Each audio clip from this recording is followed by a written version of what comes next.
नमस्कार। खबर पर नजर में आप सभी दर्शकों का बहुत बहुत स्वागत है। आज आपके साथ मैं हूं असीम मिश्रा। शुरुआत इस वक्त की बड़ी खबर के साथ कि विभिन्न कारणों से किसानों को होने वाले फसल के नुकसान से बचाने के लिए शुरू की गई प्रधानमंत्री फसल बीमा योजना ने आज सफलतापूर्वक 5 साल पूरे कर लिए हैं। केंद्र की नरेंद्र मोदी सरकार की ओर से 5 साल पहले यानी 13 जनवरी 2016 को देश के किसानों के लिए फसलों के जोखिम कवरेज को मजबूत करने की दिशा में एक ऐतिहासिक कदम उठाया गया था और प्रमुख फसल बीमा योजना प्रधानमंत्री फसल बीमा योजना को मंजूरी दी गई थी। देश भर में किसानों को सबसे कम और समान प्रीमियम पर एक व्यापक जोखिम समाधान देने के लिए इस योजना की परिकल्पना की गई थी। इस योजना में साल भर में लगभग 5.5 करोड़ किसानों के आवेदन आते हैं।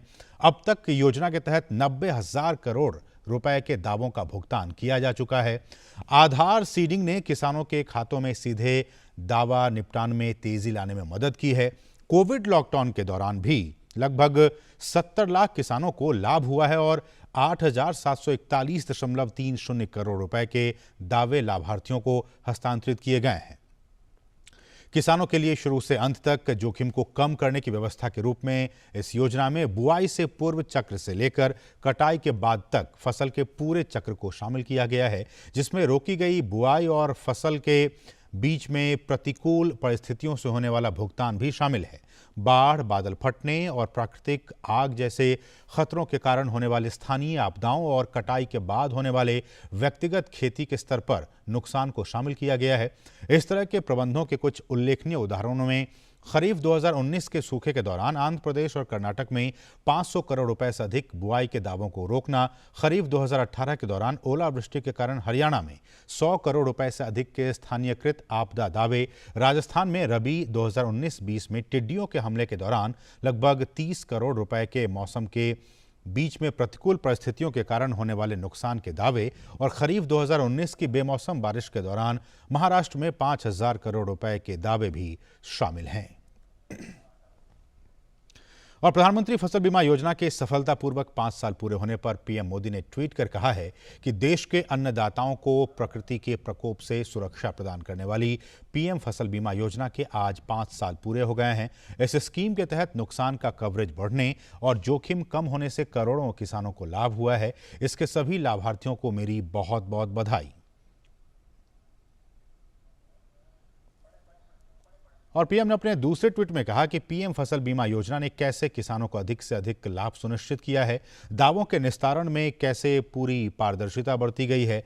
पीएम एफबीवाई से संबंधित ऐसी सभी जानकारियां नमो ऐप के योर वॉइस सेक्शन में रखी गई है। जानें और इसे शेयर करें। और प्रधानमंत्री फसल बीमा योजना के तहत किसानों को होने वाले लाभ के विषय में बताते हुए केंद्रीय मंत्री नरेंद्र सिंह तोमर ने कहा है कि 25 करोड़ किसानों को इससे फायदा हुआ है। साथ ही इस योजना के तहत 86,000 करोड़ की सहायता राशि किसानों को दी गई है। फसल बीमा योजना ये किसानों के लिए प्रतिकूल प्राकृतिक परिस्थितियों में एक बड़ा सुरक्षा कवच है, जिसका लाभ देश भर में किसानों को मिल रहा है। क्रॉप इंश्योरेंस ऐप के माध्यम से भी यह सुविधा किसानों को प्रदान की गई है कि वो अपनी स्थिति को कभी भी देख सकें, जांच सकें, किसानों के भुगतान ठीक समय पर हो सकें, राज्यों का केंद्र का काम कम हो सके और ईमानदारी से पूरे पारदर्शी ढंग से उनके नुकसान का मूल्यांकन किया जा सके। इसके लिए सैटेलाइट का उपयोग भी करना प्रारंभ किया है। उसके भी एक अच्छे परिणाम आज हम सब लोगों के सामने आ रहे हैं। अभी तक इस योजना में 25 करोड़ से अधिक किसान बीमित हो चुके हैं। प्रतिवर्ष लगभग 5 करोड़ किसान नए जुड़ रहे हैं। और हमारे साथ हमारे सहयोगी शैलेंद्र मिश्र इस वक्त ताज़ा अपडेट के साथ इसमें मौजूद है। हमारे साथ शैलेंद्र हैं। शैलेंद्र, सबसे महत्वपूर्ण बात यह कि जिस तरह से पीएम ने भी कहा और केंद्रीय मंत्री ने भी कहा कि अब तक 25 करोड़ किसानों को इससे लाभ हो चुका है और हर साल 5 करोड़ से ज़्यादा किसान इससे जुड़ते जा रहे हैं। किसानों की आय के लिए, उनकी आय की संरक्षा के लिए, उनकी सुरक्षा के लिए ये जो योजना जिसके आज 5 साल पूरे हो रहे हैं, किन मायनों में देखा जाए 5 साल का ये सफ़र आप कैसे देखते हैं?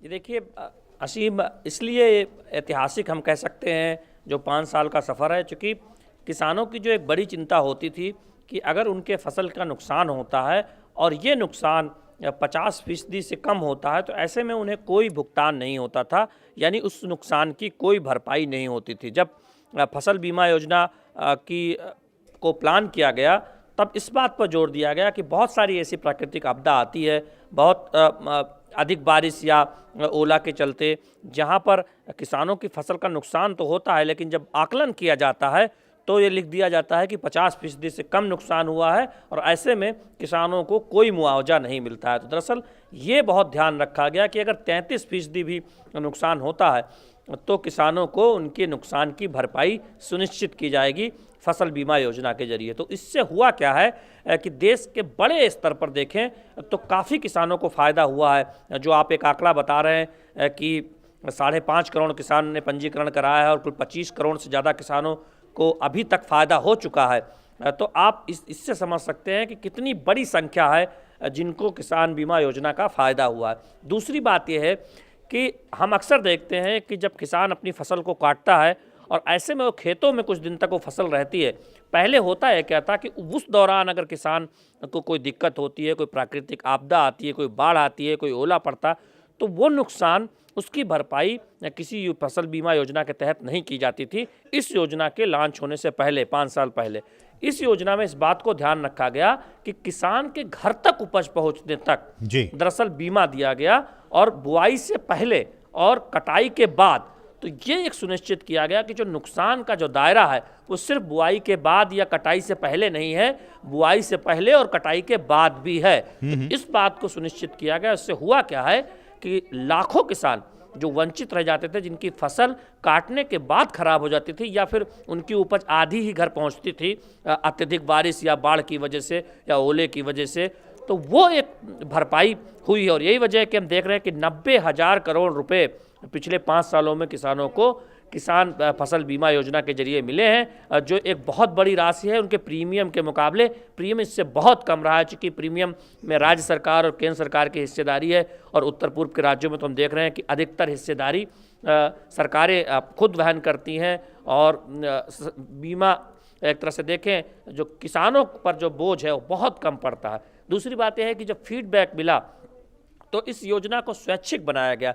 दरअसल जब इस योजना की शुरुआत हुई थी तो जो किसान दरअसल संस्थागत ऋण लेते हैं, केसीसी या किसान क्रेडिट कार्ड के जरिए जो ऋण लेते हैं, तो उनके उस ऋण की जो राशि है और जब वो जमा करते हैं उससे एक तरह से देखें वो राशि काटी जाती थी जो प्रीमियम की दर होती थी। लेकिन पिछले साल इस योजना को स्वैच्छिक बनाने का ऐलान हुआ।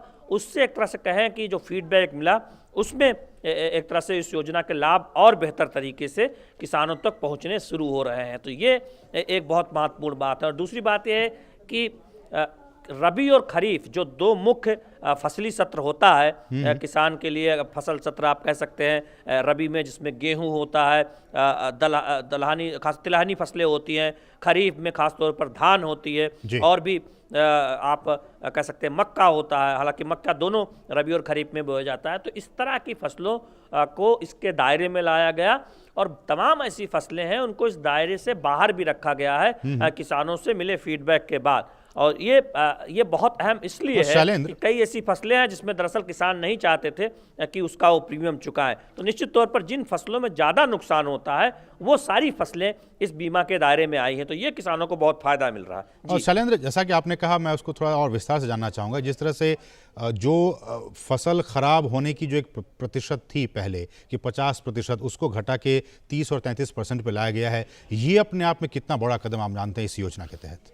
जी देखिए, बहुत बड़ा कदम इसलिए है कि अक्सर ये देखने को मिलता था कि जो जांच होती थी ग्रामीण स्तर पर, जब पटवारी जाता था, चूँकि लेखपाल की एक रिपोर्ट लगती है, उसमें जो नुकसान है उसका जायजा लिया जाता है, तो ये पहले लिख दिया जाता था कि 40% का नुकसान हुआ है, लिहाजा जो फसल बीमा है उसका फ़ायदा नहीं मिल सकता किसानों को। तो ऐसे किसानों को कुछ नहीं मिल पाता था जिनका 40-45% तक नुकसान होता था प्राकृतिक आपदा की वजह से। इस फसल बीमा में सुनिश्चित किया गया कि अगर किसान का 37% भी, 38% भी नुकसान होता है तो उसकी भरपाई होगी। तो आप समझ सकते हैं कि एक बहुत बड़ा गैप, चूँकि बहुत सारे ऐसी आपदा आती हैं जिसमें 50% तक या 50% से ज़्यादा किसान उपज बचाने में कामयाब होते हैं, नुकसान 30-40% तक होता है। तो ऐसे में उन किसानों को इस बीमा का फ़ायदा मिला है, जो एक बहुत बड़ी संख्या है। हम ये कह सकते हैं कि अगर आप देश में आंकड़ा देखें तो प्राकृतिक आपदा की वजह से जो नुकसान होने फसल नुकसान होने का जो एक दर है, उसमें आधे कम से कम ऐसे किसान हो, ऐसी फसलें होंगी जो जिनका नुकसान का दायरा 50% से कम रहा होगा। तो इससे पहले इसका मतलब यह है कि आधे किसान वंचित रह जाते थे किसी भी फसल बीमा योजना के दायरे में आने से। इसका वर्गीकरण बदलने से ये बहुत बड़ा लाभ हुआ है। और दूसरी बात यह है कि कटान के बाद, फसल कटाई के बाद जो घर पहुंचने तक ये भी जो बीमा दायरा में ला गया है, तो ये भी एक बहुत बड़ी किसानों की संख्या है। जी बहुत बहुत शुक्रिया शैलेंद्र, इन तमाम ताज़ा अपडेट्स को हम तक पहुंचाने के लिए बहुत बहुत शुक्रिया। बढ़ेंगे आगे और बात करेंगे लोहड़ी की। देखिए, देश भर में आज लोहड़ी का त्यौहार बहुत ही धूमधाम से मनाया जा रहा है। पंजाब और हरियाणा के लोग इसे बहुत ही धूमधाम से मनाते हैं। आज के दिन आग में तिल, गुड़, गज्जक, रेवड़ी और मूंगफली चढ़ाने का रिवाज होता है। राष्ट्रपति रामनाथ कोविंद ने अपने संदेश में लोहड़ी, मकर संक्रांति, पोंगल, भोगली बिहू, उत्तरायण और पौष पर्व के अवसर पर सभी देशवासियों को शुभकामनाएं दी हैं। राष्ट्रपति ने कहा कि ये त्यौहार हमारे किसानों के अथक परिश्रम और उद्यम को सम्मान देने का भी अवसर होते हैं। उन्होंने इन त्योहारों के माध्यम से लोगों में परस्पर शांति और एकता की भावना और मजबूत होने और देश में समृद्धि और खुशहाली बढ़ने की भी कामना की है। और हमारे साथ हमारे सहयोगी गिरीश निशाना इस वक्त मौजूद हैं ताज़ा अपडेट के साथ। गिरीश, आप जहां मौजूद हैं, दिखाएं दर्शकों को कि किस तरह का माहौल और किस तरह के जो सेलिब्रेशन हैं वो इस वक्त लोहड़ी को लेकर लोग वहां पे मना रहे हैं। देखिए असीम, मैं आपको बताना चाहूँगा, ये जो लोहड़ी का पर्व है न केवल पंजाब हरियाणा तक सीमित है, बल्कि देश भर में बड़े उत्साह के साथ लोग इस पर्व को मनाते हैं। और अगर देश की राजधानी दिल्ली की बात की जाए तो यहाँ भी बहुत ही उत्साह दिखाई दे रहा है। आप मेरे पीछे यहाँ देख सकते हैं, अपने कैमरा सहयोगी सौरभ शुक्ला से कहूँगा कि वे दृश्य दिखाए, जहाँ देख सकते हैं लोगों के हाथों के अंदर जो है मूँगफली है, गज्जक है, कहीं ना कहीं रेवड़ियाँ लेकर वो लोगों को बांट रहे हैं। किस तरह से पूरा उत्साह का माहौल जो है देश की राजधानी दिल्ली में देखने को मिल रहा है। और ये पूरा आग में समर्पित किया जा रहा है। मूंगफली हो, तिल हो, गज्जक हो, इस तरह से तमाम चीज़ें जो हैं ये आग को समर्पित किया जा रहा है। और लोहड़ी का जो पर्व है देश की राजधानी दिल्ली में पूरा उत्साह के साथ मनाया जा रहा है अजीम। और मैं आपको बताना चाहूँगा, क्योंकि इस समय कोरोना महामारी चल रही है, तो ऐसे में ज़रूरी हो जाता है सामाजिक दूरी का पालन करना। तो सामाजिक दूरी का पालन करते हुए लोग मास्क लगा के पर्व को मना रहे हैं। हालांकि जो हमारे पारंपरिक पर्व हैं उनको बनाना भी जरूरी है, उन परंपराओं को निभाना जरूरी है, लेकिन मास्क लगा के सामाजिक दूरी का पालन करते हुए लोग आप देख सकते हैं कि इस तरह से यहाँ पर पूरी तरह से उत्साहित नजर आ रहे हैं। और लोग खास तौर पर आग के चारों तरफ यहाँ देख सकते हैं किस तरह से घूमते नजर आ रहे हैं। और यहाँ पर लोग डांस भी करते नजर आ रहे हैं। मैं चाहूँगा कि वो लोग किस तरह से यहाँ पे डांस करते नजर आ रहे हैं। आप हमारे दर्शकों तक, जो डीडी न्यूज़ के दर्शक हैं, वो इन दृश्यों को देख सकते हैं सीधा किस तरह से लोग उत्साहित नजर आ रहे हैं।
तो आप ये तस्वीर देख रहे थे जहां लोग लोहड़ी के जश्न में झूम रहे थे और जिस तरह से जो पारंपरिक तरीके से इस त्यौहार को मनाया जाता है उसको मना रहे थे। बढ़ेंगे आगे और बात करेंगे अब वैक्सीन की। देखिए, देश में कोरोना वायरस के खिलाफ निर्णायक लड़ाई की शुरुआत 16 जनवरी से टीकाकरण से होने जा रही है और इसके लिए देश भर में वैक्सीन पहुंचाने का जो काम है वो भी जारी है। कल देश के 13 शहरों में वैक्सीन भेजी गई। आज भी कई शहरों में वैक्सीन के पहुंचने का क्रम जारी है। भारत बायोटेक वैक्सीन कोवैक्सीन की दूसरी खेप लेकर विस्तारा एयरलाइंस का विमान आज दिल्ली हवाई अड्डे पर पहुंचा। इससे पहले हैदराबाद से इंडियन एयरलाइंस के एक विमान में दिल्ली के लिए कोवैक्सीन की पहली खेप आज सुबह आई थी और लगातार हम आपको तस्वीरों में दिखाएंगे, कुछ शॉट्स के जरिए दिखाएंगे किस तरह से वो जो खेप है वो अलग अलग शहरों में पहुंच रही है। अगर झारखंड की बात करें तो झारखंड में भी आज कोरोना वैक्सीन के इंतजार की घड़ियां खत्म हो गई। पुणे स्थित सीरम इंस्टीट्यूट ऑफ इंडिया द्वारा निर्मित कोरोना के टीका को आज सुबह विशेष कार्गो विमान से रांची लाया गया। वैक्सीन को रांची के नामकुम स्थित RCH वैक्सीन सेंटर ले जाया गया। यहीं से विभिन्न जिलों को वैक्सीन भेजने की व्यवस्था की गई है। टीकाकरण को लेकर रांची जिले में तैयारियां पूरी कर ली गई हैं। सदर अस्पताल में भंडारण और वितरण की तैयारी है। सेंटर में कोल्ड चेन को मेंटेन करने के लिए डीप फ्रीजर भी लगाए गए हैं। और केरल की बात करें तो केरल में भी कोविड वैक्सीन की पहली खेप पहुंच गई है। टीकाकरण के पहले चरण के लिए गो एयर की फ्लाइट से कोविड वैक्सीन आज सुबह कोचीन हवाई अड्डे पर पहुंची। पहले खेप में 2,99,500 कोविशील्ड वैक्सीन की पहली खेप कोचीन पहुंची है। इसके बाद इन वैक्सीन को एर्नाकुलम और कोझिकोड स्थित वैक्सीन स्टोर भेजा जाएगा। इनमें से 1100 वैक्सीन पुडुचेरी स्थित माहे के लिए भेजा जाएगा। केरल में टीकाकरण के लिए 133 वैक्सीन सेंटर बनाए गए हैं और कोरोना वैक्सीन की खेप भोपाल भी पहुंच गई है। 8 बक्से में 94,000 यूनिट वैक्सीन पहुंची है। भोपाल राज्य में टीकाकरण के पहले चरण में कुल 5,06,000 वैक्सीन पहुंचाए जाने हैं। इनमें से भोपाल में 94,000, इंदौर में 1,52,000, जबलपुर में 1,51,000, ग्वालियर में 1,09,500 वैक्सीन पहुंचेगी। और वहीं पुणे से सीरम इंस्टीट्यूट ऑफ इंडिया की कोविशील्ड वैक्सीन की पहली खेप आज सुबह मुंबई पहुंची। वैक्सीन को पुणे से BMC के विशेष वाहन द्वारा लाया गया।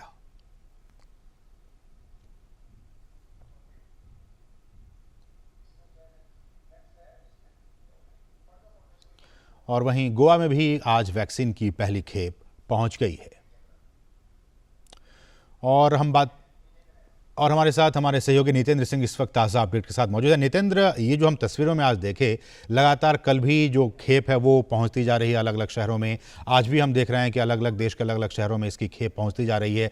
16 तारीख का मुझे लगता है कि सबको इंतजार है कि कब ये जो वैक्सीन है वो लोगों को लगेगी और देश जो है वो कोरोना मुक्त हो पाएगा। नितेंद्र, निश्चित तौर पे असीम, 14 जनवरी तक जितनी भी वैक्सीन के डोज है वो पहुंच जाएंगे।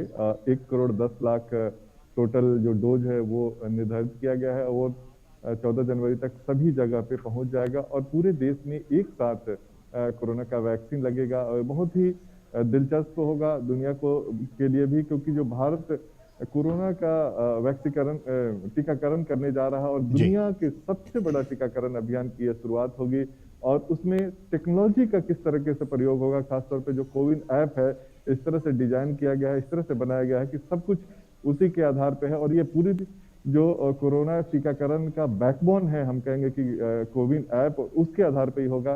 सेशन भी उसी के जरिए क्रिएट किया जाएगा, उसी में बेनिफिशियरी का नाम होगा, वहीं से मैसेज आएगा उनको कि कब उनको टीकाकरण लगवाना है, किस समय पे लगेगा, किस दिन को लगेगा, कब लगेगा, ये तमाम चीज उनको जानकारी SMS के जरिए उनके मोबाइल तक मिलेगा। उसके अलावा जो फुल प्रूफ व्यवस्था राज्य की तरफ से हुआ है, जिला प्रशासन की तरफ से हुआ है, जो ब्लॉक स्तर पे कंट्रोल रूम इसके लिए बनाया गया है और तमाम टास्क फोर्स जो जिला स्तर पे, ब्लॉक स्तर पे टास्क फोर्स बनाया गया है, तो एक तरह से पूरी तैयारी ऑलमोस्ट हो चुकी है और उम्मीद करते हैं कि जिनको निर्धारित किया गया है, सबसे पहले 1 करोड़ हेल्थ केयर वर्कर को लगेगा ये टीका, उसके बाद 2 करोड़ फ्रंटलाइन वर्कर को लगेगा। उन सब लोगों का डाटा कोविन ऐप में और उनके जो वेबसाइट है उसमें फीड हो चुका है। तकरीबन 1 करोड़ से ज्यादा डाटा अब तक फीड हो चुका है और बस अब तैयारी है 16 तारीख की।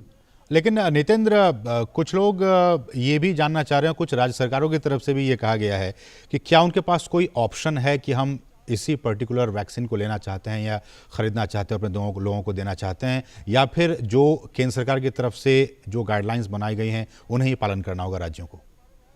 देखिए, अभी कोई ऑप्शन नहीं है। चाहे जितने भी लाभार्थी हैं जिनको टीका दिया जाएगा उनके पास भी कोई ऑप्शन नहीं है। सरकार ने जो drug controller general of India ने 2 वैक्सीन की मंजूरी दी है। दोनों की सप्लाई हो रहा है, अपने अपनी जगह पे, निर्धारित जगह पे पहुंच रहा है। तो दोनों में कौन सा टीका लगेगा ये किसी को नहीं पता। क्यों? क्योंकि ये दुनिया भर में ऐसा देखा गया है। कल स्वास्थ्य मंत्रालय के प्रेस कॉन्फ्रेंस में बताया गया था कि किसी को ऑप्शन नहीं मिलेगा, जो वहां पे उपलब्ध होगा टीका वो दिया जाएगा, क्योंकि दोनों ही टीका सुरक्षित है, पूरी तरीके से कोरोना से निपटने में कारगर है। ये पूरी तरीके से सिद्ध हो चुका है, उसके जो डाटा है एफिकेसी का वो पूरा पुख्ता है। इस वजह से दोनों ही वैक्सीन पूरी तरीके से सेफ है। एक आखिरी सवाल नितेंद्र, की बहुत से लोग जो आम लोग हैं वो भी ये जानना चाह रहे होंगे और समझना चाह रहे होंगे कि एक तो सरकार ने ये कह दिया कि जो फ्रंटलाइन वर्कर्स हैं, जो डॉक्टर्स हैं, उन्हें ये पहली खेप में दी जाएगी। आम जो लोग हैं उन्हें इंतजार है कि उन्हें भी कब ये टीका लगेगी, तो इसके बारे में कोई जानकारी आपके पास? देखिए, आम लोगों को भी लगेगा। जो 27 करोड़ सरकार ने जिनकी पहचान की है, जिनकी उम्र 50 साल से अधिक और या फिर जो गंभीर बीमारियों से ग्रस्त है, उनका भी नंबर आएगा। लेकिन आने वाले थोड़ा सा वक्त में लगेगा, 2-3 हफ्ता या उससे ज्यादा समय लग सकता है। क्यों? क्योंकि जो अभी अवेलेबिलिटी है टीका के, जितनी भी उपलब्धता है, उसके आधार पे ये शुरू में डॉक्टर्स, नर्स और फ्रंटलाइन वर्कर को लगेगा। उसके बाद जैसे जैसे वैक्सीन आता जाएगा वैसे वैसे जो बाकी दूसरे देश नागरिक हैं उनका लगेगा। और ये सब लोग अपने बारी का जरूर इंतजार करें। और जो कोविन ऐप है, जब लॉन्च होगा पब्लिक की, जैसी जब पब्लिक के लिए अनाउंस होगा तो उनके लिए ऐप लॉन्च होगा और उसमें आप वो खुद रजिस्टर कर सकते हैं। थोड़ा इंतजार है अभी। जी, इंतजार करना पड़ेगा। बहुत बहुत शुक्रिया नितिन, इन तमाम ताज़ा अपडेट्स को हम तक पहुंचाने के लिए बहुत बहुत शुक्रिया। बढ़ेंगे आगे और बात करेंगे अब तेजस की। आत्मनिर्भर भारत की ओर मजबूत करने की दिशा में बुधवार को सुरक्षा मामलों की कैबिनेट कमेटी ने प्रधानमंत्री की अध्यक्षता में 45,692 करोड़ रुपए की लागत से 73 LCA यानी कि लाइट कॉम्बैट एयरक्राफ्ट तेजस MK-1A लड़ाकू विमान और 10 LCA तेजस MK-1 ट्रेनर विमान की खरीद को मंजूरी दी है। इसके साथ ही कैबिनेट ने तेजस के डिजाइन और बुनियादी ढांचे विकास के लिए 1,202 करोड़ रुपए की मंजूरी दी है। हमारे साथ हमारे सहयोगी सुधीर यादव इस वक्त ताज़ा अपडेट के साथ मौजूद हैं। सुधीर, चूंकि ये हम जानते हैं कि देसी ये एयरक्राफ्ट है तेजस, हमने इसको डेवलप किया है, लेकिन इसकी क्यों ज़रूरत पड़ी कि हमें इसकी आपूर्ति करनी पड़ेगी, या फिर इसको सुरक्षा पंक्ति को मजबूत करने के लिए इसकी क्यों ज़रूरत पड़ी? देखिए असीम, अगर ऑपरेशनल एक लिहाज से अगर देखा जाए तो जितने स्क्वाड्रन हैं उनको अगर बनाने की ज़रूरत पड़ती तो सबसे पहली प्राथमिकता जो भारतीय एयरफोर्स की है, या हम कहें स्वदेशी रूप से है, तो हमारे पास तेजस है जिसको लेकर हम आगे बढ़ रहे हैं। और सरकार का भी यही मानना है कि तेजस जो फ्रंटलाइन वायुसेना के लिए जो फ्रंटलाइन लड़ाकू विमान होगा वो तेजस ही भविष्य में होगा। और उसी को देखते हुए आज करीब 48,000 करोड़ रुपए की जो कुल खरीदारी को मंजूरी दी गई है। इसमें से जो 73 हैं वो मेन एयरक्राफ्ट हैं, जबकि 10 जो हैं ट्रेनर एयरक्राफ्ट हैं। इसके अलावा 1,202 करोड़ रुपए का जो डिज़ाइन और डेवलपमेंट का जो काम है उसको लेकर भी मंजूरी दी गई। इसके अलावा असीम एक चीज़ और है कि एक प्रोजेक्ट है वायुसेना के अंतर्गत, उसको मंजूरी दी गई है कि जो क्रिटिकल टाइम होता है उसके दौरान जो डिपो है उसमें मरम्मत के काम है उसको तेज़ी से आगे बढ़ाया जाए, क्योंकि जब क्रिटिकल टाइम में जब कोई एयरक्राफ्ट तैयार करना होता है तो उसमें समय में बचत हो और जो एयरक्राफ्ट हों वो ज़्यादा से ज़्यादा ऑपरेशनल जो चीज़ें हैं उनके लिए मौजूद रहें। लेकिन सुधीर, ये जो वेंडर्स होंगे, देसी होंगे, विदेशी होंगे, किस तरह से इसको लेकर काम किए गए हैं? नहीं, देखिए असीम, तेजस जो है वो HAL के जरिए निर्मित किया जा रहा है। और HAL की तरफ से जो रक्षा मंत्री है उन्होंने ट्वीट करके भी ये जानकारी दी थी कि जो HAL की जो सेकेंड असेंबली लाइन है वो भी तैयार हो गई है। उसके ज़रिए जो निर्माण है उसमें तेज़ी से गति आएगी। इसके अलावा असीम, इसमें जो आधुनिक उपकरण हैं वो भी लगाए जा रहे हैं। और जो इंडिजिनस कंटेंट हैं वो अभी तक 50% है। रक्षा मंत्री ने ये भी कहा है कि इसको बढ़ाकर आगे जो भविष्य में 60% किया जाएगा। इंडिजिनस कंटेंट भी बढ़ाया जाएगा। HAL ही स्वदेश में इसका निर्माण करेगा।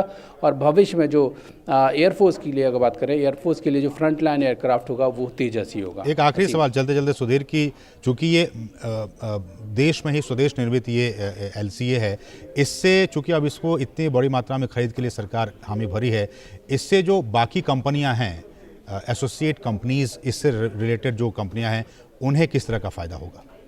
देखिए, एक पूरा इन्वायरमेंट असीम बनता है स्वदेशी डिफेंस इंडस्ट्री के लिए। पिछले अगर कुछ समय से हम लगातार देखें तो सरकार की पूरी कोशिश रही है कि जो डोमेस्टिक डिफेंस इंडस्ट्रीज़ है उसको बूस्ट किया जाए। लगातार जो ऑर्डर्स हैं वो उसको दिए जा रहे हैं। तेजस के निर्माण में भी जो इक्विपमेंट्स होंगे वो डोमेस्टिक इंडस्ट्रीज़ के ज़रिए निर्माण किए जाएंगे। और ख़ास तौर पर अगर स्टार्टअप्स की बात की जाए तो जो क्रिटिकल जो टेक्नोलॉजीज़ हैं उसमें जो इस्तेमाल होंगी उनके निर्माण की तरफ भी जो स्टार्टअप्स हैं वो प्रोत्साहित होंगे। तो एक पूरा जो माहौल है डोमेस्टिक डिफेंस इंडस्ट्रीज़ का वो प्रोत्साहित होगा। और ख़ास तौर पर जब सेकंड असेंबली लाइन HAL की तरफ से भी शुरू की गई है तो इससे जो नौकरियां हैं डिफेंस इंडस्ट्री में वो भी सृजित होंगी। चलिए, बहुत बहुत शुक्रिया सुधीर इन तमाम ताज़ा अपडेट्स को हम तक पहुंचाने के लिए। तो खबर पर नज़र के इस विशेष कार्यक्रम में बस इतना ही। हमारी पूरी टीम को दीजिए अनुमति। नमस्कार।